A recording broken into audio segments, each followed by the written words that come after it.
महिला कैदी को खाने की मेज के नीचे एक बड़ा सा नट दिखा और फिर उसके दिमाग में भागने की एक बेहतरीन योजना आई। महिला ने जानबूझकर खाने की प्लेट को पलट दी, फिर मौके का फायदा उठाकर नीचे झुककर मेज के पैरों पर लगे नट को खोलने लगी। अचानक उस जेल का पहरेदार ने लड़की के ऊपर डाउट हुआ और लड़की की ओर चल पड़ा। लड़की उसे बचाने के लिए तुरंत खाने की प्लेट में रखे दलिया को अपने घायल हाथ पर लगाया और फिर जेल पहरेदार से कहा कि उसका हाथ जल गया है और उसे इलाज की जरूरत है, वरना बैक्टीरिया का संक्रमण हो जाएगा जो पूरी जेल में फैल जाएगा।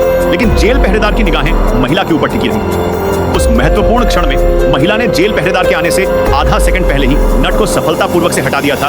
जैसे ही वे कोठरी में वापस लौटने और सुरक्षा द्वार से गुजरने वाले थे, तभी अलार्म बजने लगा। ये देखकर महिला ने तुरंत जेल पहरेदार के साथ मिलकर तलाशी ली। जब मेटल डिटेक्टर उसके टखनों तक पहुंचने वाला था, उसने तुरंत अपने बालों से चॉपस्टिक उतारा। जेल पहरेदारों के सवालों का सामना करने पर महिला ने कहा कि उसके बालों की चमड़े की रस्सी टूट गई है और उसके बाल बिखरे हुए हैं, जिससे यंत्र से अंक कट जाएंगे और उसे सजा मिलेगी। इस समय महिला की आंखों में कोई घबराहट नहीं थी। जेल पहरेदारों ने उसे कुछ देर के लिए जाने दिया और फिर उसे वापस कोठरी में डाल दिया। महिला ने नट घिसकर चौक करने के लिए बहुत मेहनत की थी ताकि वे दीवार में छेद करके भाग सके, लेकिन लड़की ने शिकायत की सिर्फ एक नट से छेद करने में बहुत समय लगेगा। इस समय जेल के गलियारे में भारी जंजीरों की आवाज गूंजी। लड़की का चेहरा तुरंत डर से भर गया।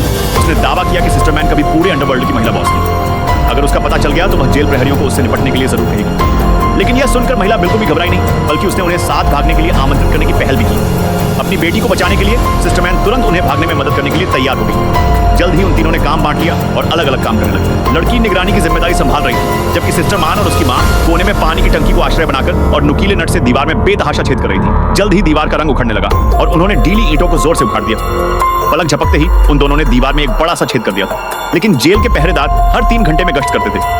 अगर उन्हें बिस्तर पर कोई नहीं मिलता तो पहरेदार जरूर अलार्म बजा देते। अपनी योजना को सुचारू रूप से आगे बढ़ाने के लिए वे दिन में काम करते हुए चुपके से विक को कोठरी में ले आते और फिर उसे असली दिखाने के लिए बिस्तर पर रख देते।